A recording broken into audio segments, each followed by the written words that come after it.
સંસ્કારી નગરી વડોદરામાં ફરી એકવાર નશામાં ધૂત કાર ચાલકે અકસ્માત સર્જ્યો છે।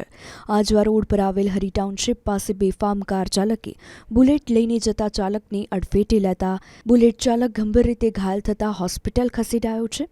ઘટનાને પગલે સ્થાનિકોનું ટોળું ભેગું થઈ ગયું હતું। જ્યારે આ કાર ચાલકની કાર ચેક કરવામાં આવી તો કારમાંથી દારૂની બોટલો મળી આવી। ઘટનાને પગલે તાત્કાલિક પોલીસને જાણ થતાં ઘટના સ્થળે પોલીસ પહોંચી હતી। જો કે આ ઘટના બાદ સ્થાનિકોએ પણ પ્રશાસન પર ગંભીર આક્ષેપો કર્યા છે। બમ્પર જે બનાવેલો છે પ્રશાસને બમ્પર પર પટ્ટા જ નહીં પાડ્યા, તો જેથી કોઈને દેખાતા જ નહીં કે બમ્પર છે કે શું છે, અને આગળ જ દારૂનો વેપાર થાય છે। જે રીતે દારૂનો વેપાર થઈ રહ્યો છે એ રીતે લોકો પીને અહીંયા જ એક્સિડન્ટ કરી રહ્યા છે, આગળ એક્સિડન્ટ થઈ રહ્યા છે। આની પહેલાં બી એક એક્સિડન્ટ થયું હતું, એમાં છોકરો મરી ગયો। અત્યારે એક્સિડન્ટ થયું, એ છોકરો સિરિયસ છે। તમે જોઈ શકો ગાડીમાંથી 4 થી 5 ક્વાર્ટર નીકળ્યા છે।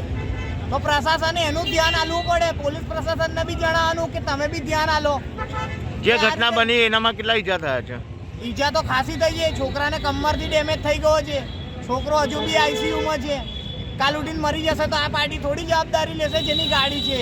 એની ગાડીની હાલત જો જે પ્રમાણે જે એને ગાડી ઠોકી છે, કેટલી સ્પીડે હશે તમે વિચારી શકો છો।